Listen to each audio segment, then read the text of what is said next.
in 2014, the Edo State House of Assembly crisis seemed to be playing itself back here in 2019. Now, with a few changes, by the way, you know that this happened before. The crisis resulted in the emergence of two parallel leaderships that sat separately. However, in this year's edition of the crisis, some lawmakers are saying that they were abducted for illegal inauguration and are now demanding for a fresh one. Now, the situation has caused several parties to point fingers at either the governor of the state, Godwin Obaseki, or the national leader of the All Progressive Party, Adams Oshiomhole, and that's not all. The National Assembly has begun to make moves to take over the State House of Assembly till the crisis blows over. Now, I have various questions about this issue. Who really is to blame? What is the State House of Assembly doing to put a stop to the issue?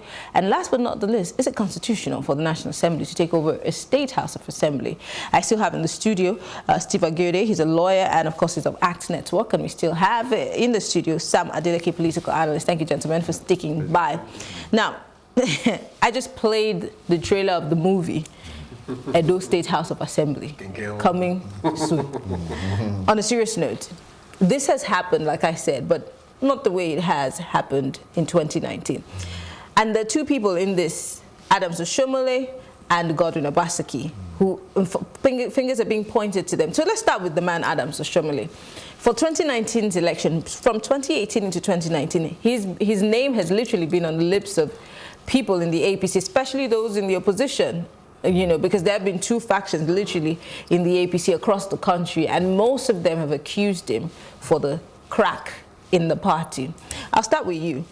Now that the National Assembly is planning on taking over, you know, the running of that House of Assembly in the state, is there any constitutional backing to that? Well, there is, if it is clear that the Assembly is not able to function properly. And we are beginning to have feelers that that assembly is so politically divided that it might not be able to function. It's the politics between a, in quote, political godfather and his political son. This is a new iteration of a very common phenomenon. It's happened time and time again. In Ekiti. In Ekiti, everywhere. Even where we stay here in Lagos yesterday, there's a variant of it. I don't know. You know, what even makes it more curious is that Adams Oshiomhole is the head of Obaseki's political party. The ruling party. The ruling party. And the president is from that party too. One would have thought that given that scenario and the fact that about 5 days ago, the Oba of Benin went to see the president with an entourage to say that this crisis is getting out of hand. One would have thought that by now, the president would have stepped in the middle of his party men to put them in order. So I'm really disturbed that the situation is still the way it is, even after the visit of the illustrious Oba of Benin. I think that it's time for the president to act as a leader of his party. We know that his party has a chairman, but everyone knows that if a party has the president really is the actual leader of the party. I don't understand why the president seems to be comfortable with this state of anomaly in his party. Well, Sam. Yes. Maybe the president isn't aware. Let's give him the benefit of doubt.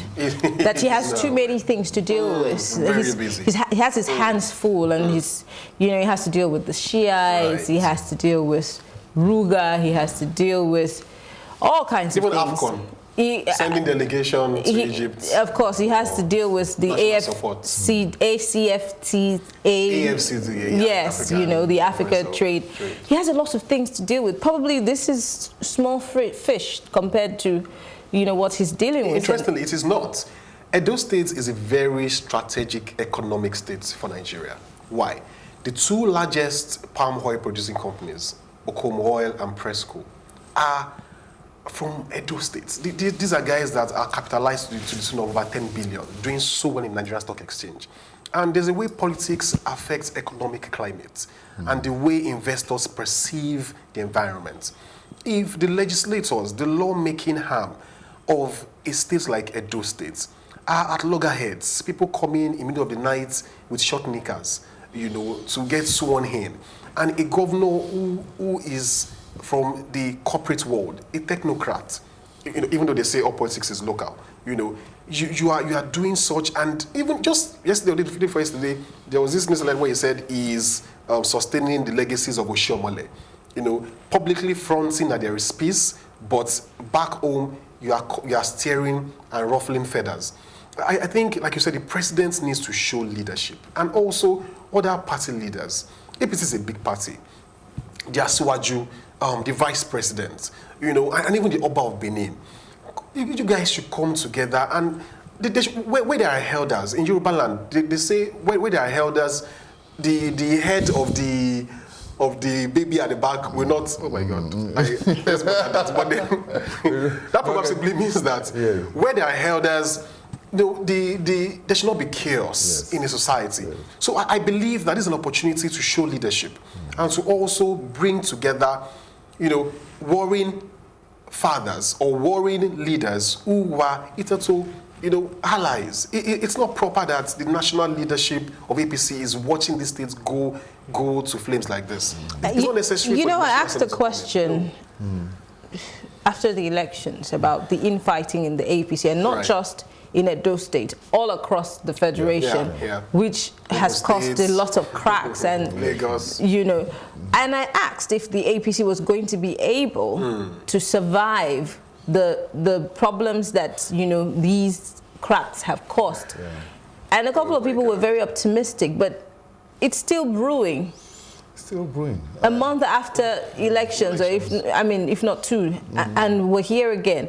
And whatever happens in the State Assembly cannot, one way or the other, will affect the business of the day. That's correct. In Edo State, I beg your pardon. So I'm just wondering, the people of the state who have, one way or the other, voted for these people, do they not have a say as to how things turn out at the end of the day? Because again, we gave them a job to do, and if they're not doing the job because they're fighting for political or personal reasons, should the people not have a say in this? Apparently, this is a case of political suppression, so to speak. Why do I say that? We were talking earlier about the fact that citizens would not come out to protest when they know that all they just need is to be paid or to be settled by those fighting. In fact, it's an opportunity for them to oil their wheels and to get paid, because when there's fighting, they're looking for let's take a stand, let's join factions, let's fight proxy wars. But the aftermath, instead of coming to the effect of this fight is going to affect your economy. It's going to affect your day-to-day business.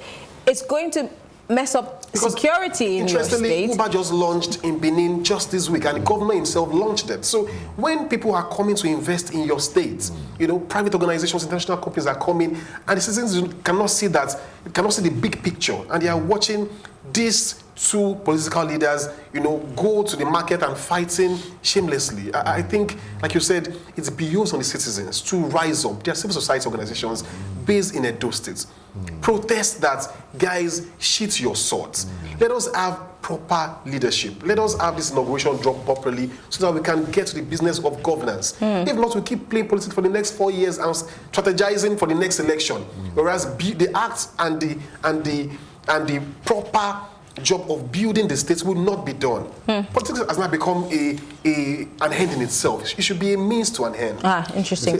Finally, you just have 1 minute. Okay. We always talk about civil society in Nigeria, but civil society is also part of the people. And the average Nigerian is concerned, unfortunately. I'm sorry, I just said the average Nigerian doesn't have the time to go out and protest because he's looking for his daily bread. The next meal. So do we really see Edo people coming out to say enough is enough? Get to the business of the day. We put you here to do a job. Okay, civil protests are always an option for a people when they find themselves in this kind of situation. But perhaps the people of Edo State ought to do more. But in constitutional terms, if your assembly is not functioning and you perceive that it is the fault of the legislators, you actually have a right to recall them. A long process, really, because you have to gather signatures and all that. Don't forget, the average Nigerian has no time for that. But I just wanted to point out that the power exists and it can be done.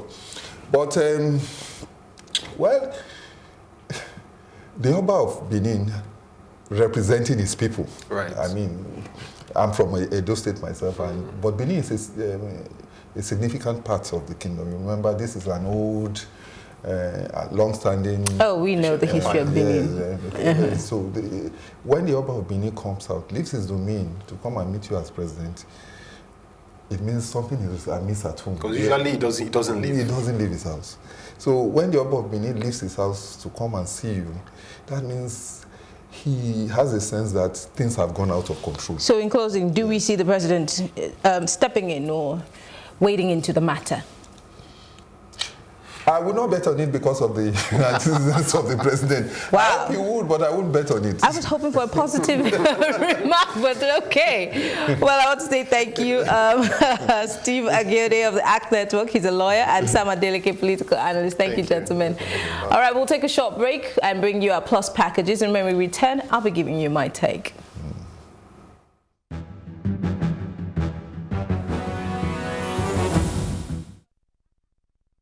It is a reviewed dialogue on both sides. INEC's chairman Mahmood Yakubu expressed immense gratitude to the media for their coverage during and after the elections. He assured that the Commission is keen to hear from the media their experiences, challenges, and what can be done better. Since the conclusion of the 2019 general elections, this is the 7th review meeting with stakeholders within a month. We had in-house meeting at state level with our officials. We had a meeting with the EOs from the 774 local government areas in 2 batches in Abuja. We met with the political parties. We met civil society organizations.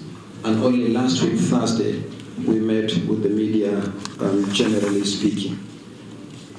Let me once again express our appreciation to the media.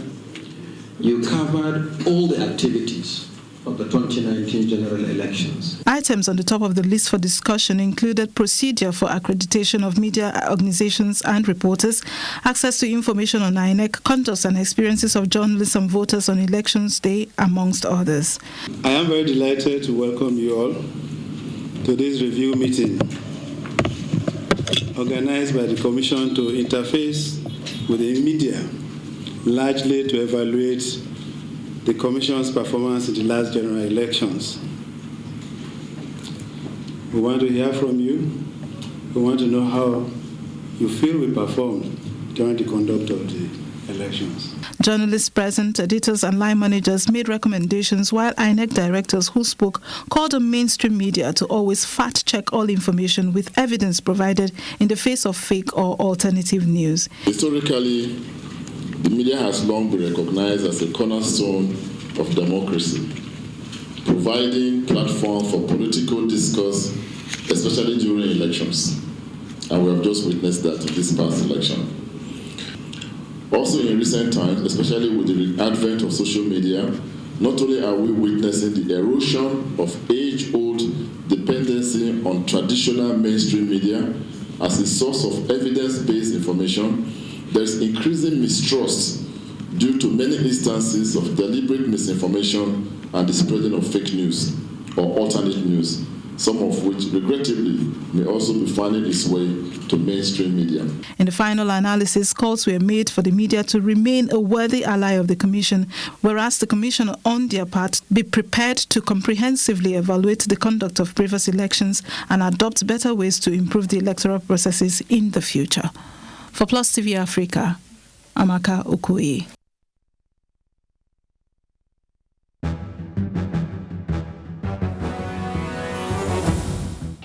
First things first, we know that Nigeria is a country that has already been divided along religious, ethnic, and political lines.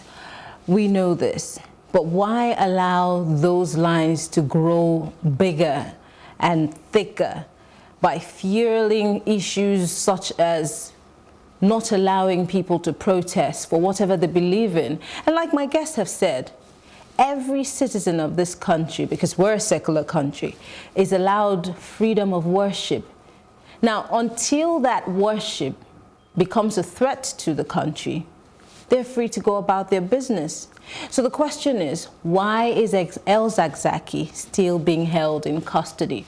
Why is the federal government, the Buhari administration, quiet about this? And the Constitution allows, after 24 hours, for a person to be granted bail. We still do not know what El Zakzaky has done, have we?